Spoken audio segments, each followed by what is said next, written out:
6 p.m. Monday night.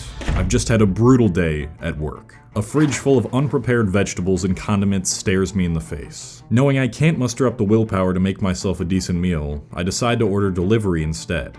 It's Wendy's for the third time this week. While I wait for my food to arrive, I plump myself in my computer chair and begin scrolling my YouTube recommendations for something to watch. Nothing's really hitting. I begin to wonder what my life will look like in the future if I continue to stay trapped in this routine. This trail of thoughts then lights up a fire of anxiousness that I've been desperately trying to avoid, and I need to find a way to avoid it again. So I open up an incognito tab and get down to business. While the anxiety is now gone, it's only a temporary fix, and I've tried to remove all these habits that I know are doing me no good, but I just can't seem to break out of them no matter how hard I try. If this sounds similar to the struggles that you're currently facing, then I bet you're approaching habit removal in the completely wrong way. And once you understand the real reason why your bad habits always come back, you can finally fix this problem for good. In the summer of 2020, I decided I wanted to quit smoking weed. Now, I'd been an avid smoker for the past 8 years, doing it at least once a day, almost every single day. So you would assume that breaking this long-established habit that was a part of my identity would be extremely difficult. When it came down to the day I wanted to take my last hit, I got rid of all my weed smoking materials, emptied any baggies that I had left, and I said to myself, all right, this is it. Goodbye, green. It's now been 3 years since that day, and in those 3 years, I have only smoked twice, and on both occasions, it was because I decided I just wanted to voluntarily do it, and not because I habitually felt like I needed to do it. And after smoking both those times, I had no urge at all to continue doing it regularly like I did in the past. This perplexed me for the longest time. So many people after watching my video on quitting weed and how it changed my life asked me how I did it until this day. And until recently, I really didn't have an answer other than, well, I just decided to stop.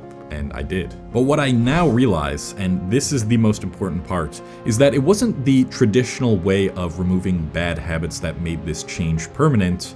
It was what was buried beneath the surface. Sure, removing things that triggered me to smoke weed, like my bongs and bowls, distancing myself from the people that did it often, and not buying it anymore all slightly helped. But the real solution came from unintentionally creating a life that made smoking weed no longer be necessary because I didn't feel like I needed to escape.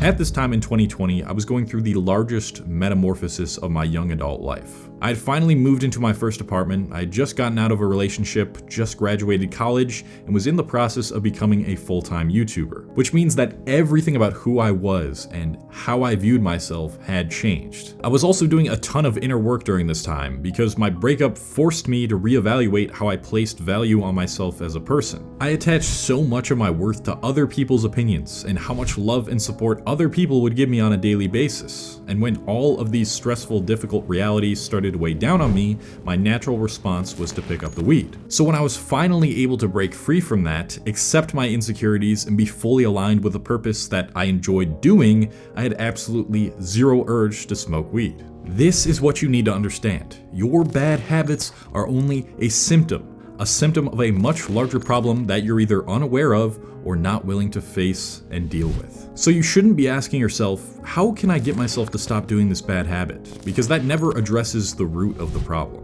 What you should be asking yourself, if you want to stop falling back to your bad habits, is what surrounds the bad habit in my life that compels me to want to do this in the first place? In other words, trying to remove bad habits won't fix your life. Fixing your life will naturally want you to stop doing your bad habits. It will feel almost effortless when you approach it that way too. This can be a very difficult challenge to tackle on your own, and I know that when I'm trying to figure myself out in a rough point in my life, it's always helped to have someone to talk to, and ideally something like therapy with a professional. And that is why I want to talk about today's sponsor, BetterHelp. If you haven't heard me talk about BetterHelp before, it's a platform that connects you with a licensed therapist that is trained to give you unbiased, helpful advice. One of the biggest hurdles with therapy is really just first off finding the right therapist, and then also you have to go into this office, and it's a whole process of getting to the point where you can even talk talk to somebody. But with BetterHelp, you can have therapy sessions as a phone call, as a video call, or even as messaging if you prefer that. And if you find that you aren't vibing with the therapist that they match you with, you can change it for free at any time. I used to go to therapy quite often as a kid, and the most recent time I went was now a couple years ago.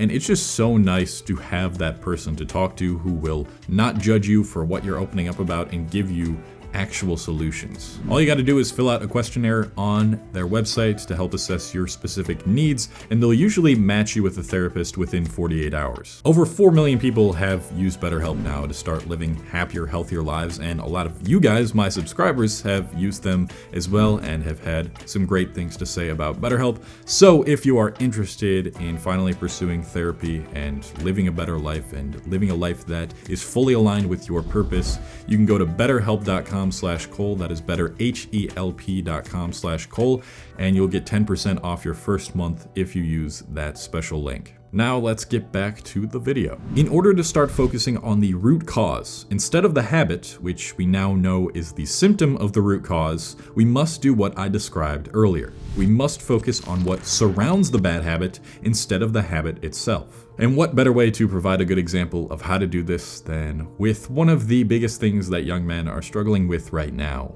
porn and fapping. Let's say we have a guy named George, and George can't stop fapping multiple times a day. He's tried the usual way of stopping by blocking all the websites on his phone and computer, deleting Instagram, and staying off social media as much as possible, but no matter how much friction he puts between him and choking the chicken, he eventually re-downloads something or unblocks a website and succumbs to his urges. Instead of this usual approach though, this time he decides to pay attention to his inner and outer world right when he gets the urge to do it. To do so, he asks himself these questions. What time of the day is it? What's my current emotional state? What was I doing right before or during the time I got the urge? What do my thoughts look like? And where am I feeling all of this in my body? He starts building awareness around the habit and does this practice on multiple occasions by journaling about it. And through that process, he starts to notice a pattern. After answering those questions multiple times on multiple different occasions when he's had the urge, he finds that he feels extremely stressed, his loneliness and desire for connection is stronger than usual, and it's almost always right before he's about to do some difficult work.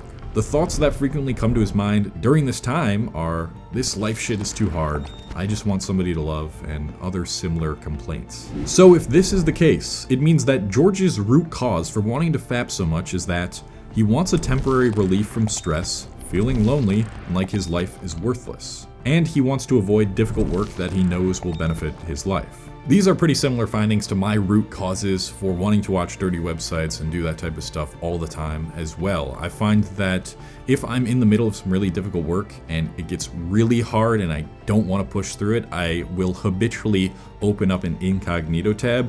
Or if I've spent an entire day inside and I haven't seen my friends in a few days, just haven't had that human connection, then I'm more inclined to open up an incognito tab as well. And now that George has a better understanding of his potential root causes, he can do some introspective work to heal the parts of himself that feel so lonely when he's with nobody but his own thoughts, and try to figure out why he feels like he's incapable of doing the hard work. Personally, if I was George, I would do things similar to what I've outlined in my How I Learned to Love Being Alone or Surviving the Loneliness Epidemic videos, by treating myself like a significant other would treat me, realizing that I am worthy of being loved on my own through those new actions, and try to make more of an effort to join a club and make friends somewhere else. I would also try to do at least one small purposeful activity each day, and try to sit with those negative thoughts that arise with the urge more, so I could know where these thoughts came from more deeply. Becoming more in tune with your emotional reactions, instead of letting them control you and overpower you instantly when they happen,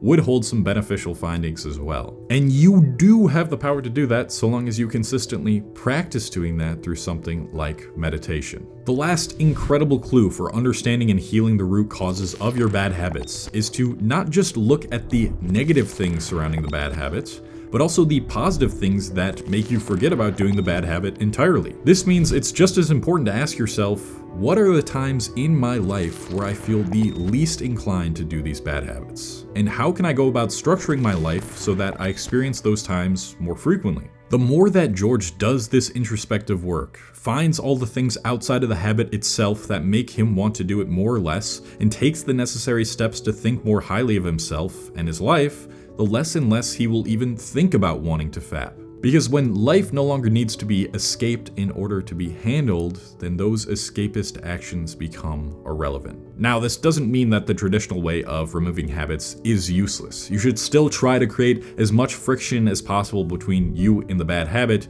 using the methods that I described when we were first talking about George's story. But this process will not become permanent if you don't fix the parts of yourself and your life that you can't stand to heal or face. The last question one might have after learning this is, well, Cole, I know that I'm trying to escape my unfixed life due to my bad habits, but my bad habits are the reason my life isn't fixed. And to that I would say, you really haven't gone deep enough yet if you're still thinking that way. There's some sort of belief you have about who you are and what you think you deserve to get out of life that is making you believe that you don't have what it takes to make the changes outside of the bad habits in the first place. But that belief can be changed, and by asking the right questions, doing the necessary work, and sitting with these uncomfortable feelings more, you will find the answer to the problem that you thought could only be solved by removing the bad habit itself.